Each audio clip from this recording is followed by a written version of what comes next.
Hello everyone, it's Vivi and welcome to another Rift Apart video. So about the whole theme of dimensional duality in Rift Apart. It certainly builds a bridge to a future potential storyline for the Ratchet & Clank series. We have Ratchet, who for some time wondered what it'd actually be like to visit the Lombaxes. He was never desperate or eager, but was always curious about their dimension for sure. Then we have Rivet, who's pretty much baffled by the fact that Ratchet hasn't visited the Lombaxes yet. She very well knows that Ratchet has a Dimensionator, a device capable of visiting his people if he wanted to. The way these two characters feel about the prospect of other Lombaxes, it's intertwined, which I believe will ultimately act as a bridge for our next story for Ratchet & Clank. They're like almost opposite sides of one coin. One is more eager to visit the Lombaxes, Rivet in this case, than the other the more neutral side being Ratchet. This just goes to show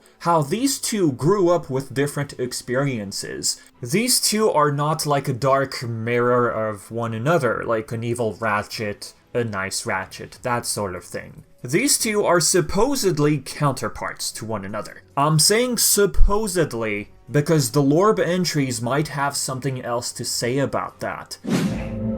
If you're listening to this, that means you didn't make it to the new dimension with us, and I'm so sorry.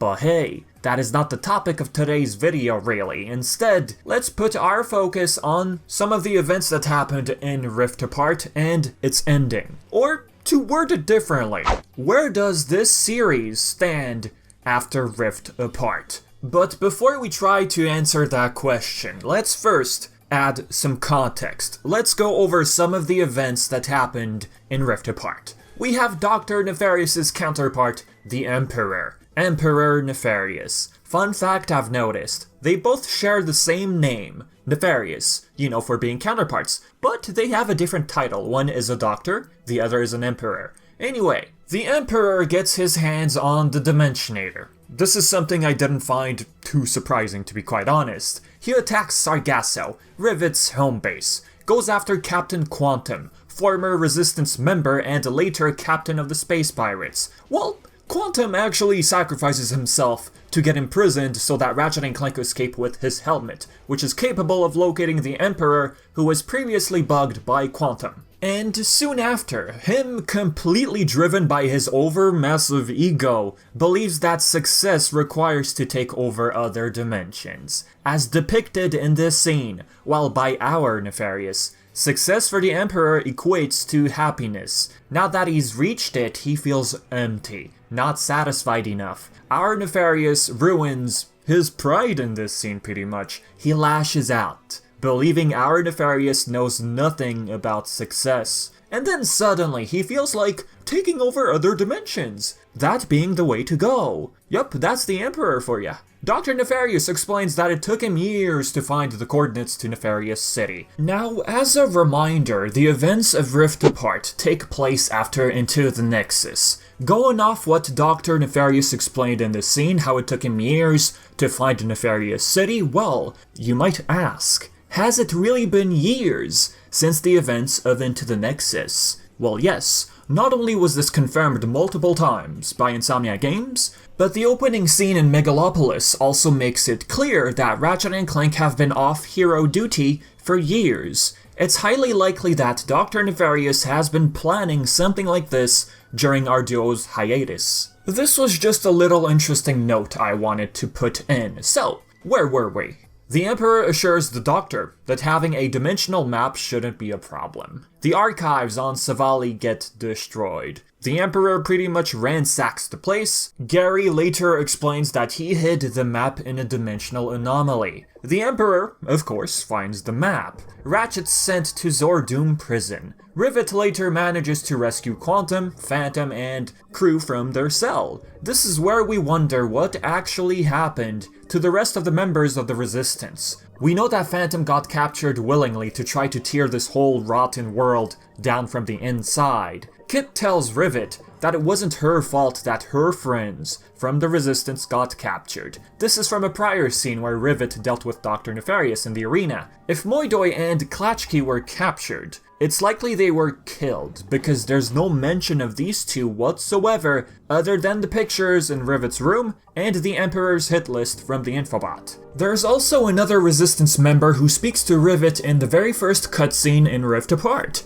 Through her earpiece or helmet, we hear the voice of a female member, maybe? Regardless, we never find out who was communicating with Rivet in this scene. Maybe it was the voice of Moidoi or Klatchki? If that was the case, they must have been killed after they were captured. After all, the only key members of the Resistance were part of the Emperor's hit list. So, moving on. After Rivet's rescue mission on Zordum, Kit believes she's broken and doesn't deserve being Rivet's partner. This is after Rivet found out that Kit was behind her losing her arm, back when Kit worked as a weapon to defend the Emperor's galaxy. Rivet even mentions how Clank suggested her to forgive Kit, but Kit just wouldn't budge, refused to partner up with Rivet out of guilt, and Rivet decided the only thing to do right now was to leave Kit and part ways solo. A bit off topic here, but the facial animations, the way they portray their emotions, I mean, it's truly fantastic. You really feel immersed in their world, and this is something I really appreciate from the scenes in Rift Apart. Ratchet, by the way, holding on to Clank like that makes anyone's heart melt. I mean, look at these two. Another scene I really appreciate. Ratchet questions Rivet, wondering why Kit didn't join her. The way Ratchet reacted to Rivet's justification,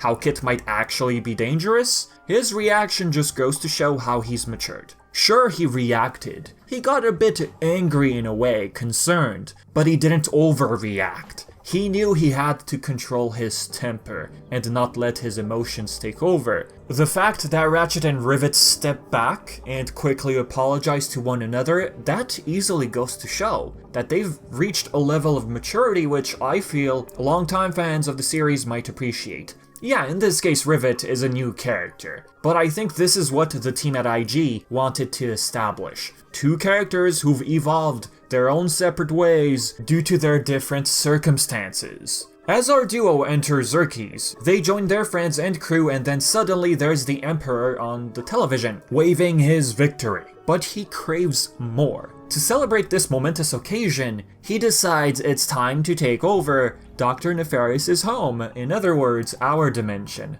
Megalopolis. Which, if you didn't know, fun fact, Megalopolis is the dimensional counterpart of Nefarious City. This is the part where Dr. Nefarious realizes that no one but him messes with our dimension. So what happens next? Megalopolis turns into another Nefarious City, or the new Nefarious City in this case. He laughs at the fact that Ratchet and Clank were the heroes of this dimension. This sequence right here, Dr. Nefarious with his arms crossed, and the way he's looking around, these two characters, they're two complete polar opposites right now. Our Nefarious might feel like the Emperor has no place to judge in this dimension, because he was never there and was never his dimension. One success after another for the Emperor just kept on feeding his egomaniacal wired brain. Our Nefarious, however, knows what it's like to lose. The Emperor doesn't. Alas, we enter a boss battle with a giant mech power suit for this special occasion. Dr. Nefarious makes it clear that this is his dimension to rule, not the Emperor's. Now, as you may have realized, pirates and goons have all teamed up together to end this battle. I mean, their galaxy is in danger. This short clip at Xerxes right here before the fight just shows how everyone banded together to stop the Emperor. At this point, we're not surprised if our Nefarious is planning on getting rid of the Emperor once and for all if he ever gets the chance. Nefarious also indirectly acknowledges the fact that Ratchet and Clank are just too good, that this is why his dimension is hard to rule. After we destroy the heart of the suit, Ratchet escapes via a rift which Gary supplied us with, and after the suit's failure, the Emperor wreaks even more havoc, opens a bunch of rifts to bring in his followers, and the next thing you know, Kit shows up. Maybe we all saw this one coming. She believes she can't run anymore, and the right thing to do is to help, to hold them back as much as possible. By them, I mean the followers. As you can see here, the Dimensionator completely went to his head, feeling that every dimension is his to rule. His mind actually is completely overshadowed by his thirst to win that he decides to collapse every dimension into nothingness, empty voids. He will do whatever it takes to win. He can't live. He can't bear the thought of losing. Kit then launches Rivet into the air. Rivet smacks the Emperor, and then Ratchet opens a rift. They hit the bell, well, Clank in this case hits the bell to summon Bubbles. But ultimately, Dr. Nefarious does the deed. We get a very Lion King-ish scene here, which I appreciate, I like it. And then that's the end for the Emperor. Or is it? I mean, he's lived his life through multiple successes, we'd like to imagine. He did win in Rivet's dimension, let's not forget about that one. Perhaps it doesn't just take a Kraken to stop him. So after all that ordeal, our gang celebrates their victory. Dr. Nefarious, I mean, he's fine, don't worry. If he can survive an explosion in a Kraken time, surely he can survive a gigantic mech crushing him. Clank restores the dimensional rifts, everyone's happy, cheers to that. High fives, we have a wholesome moment between Rivet and Kit. They both acknowledge that they're now friends and a team. Then it's time to go home. Rivet believing that their dimension needs heroes of its own. But wait, here's an open ending of Rift Apart. Just what is this pit stop Ratchet is referring to?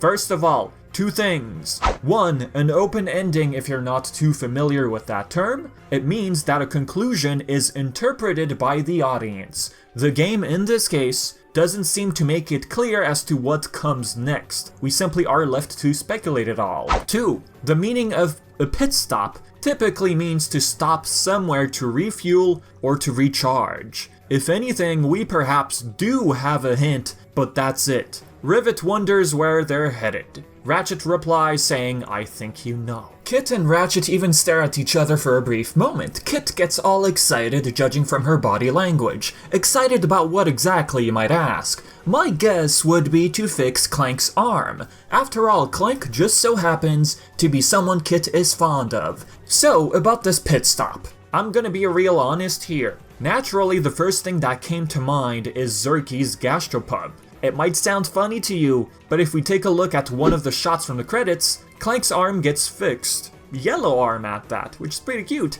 This could have been the pit stop Ratchet was talking about. Not only to fix Clank's arm, but to also spend a bit more time getting to know Rivet, since it's not often that Ratchet sees another Lombax. Heck, Rivet's never seen another Lombax until she met Ratchet. As for this shot in the credits, I mean, they're clearly having drinks while fixing Clank's arm. There's creature heads hanging up on the wall, and there appears to be some sort of bar in the back, so yes, I do believe we are looking at Zerky's. The elephant in the room, if I should even be calling it that. Another scenario is what I'm leaning towards, pertaining to this pit stop. The Lombax dimension, I'm not too sure about this one.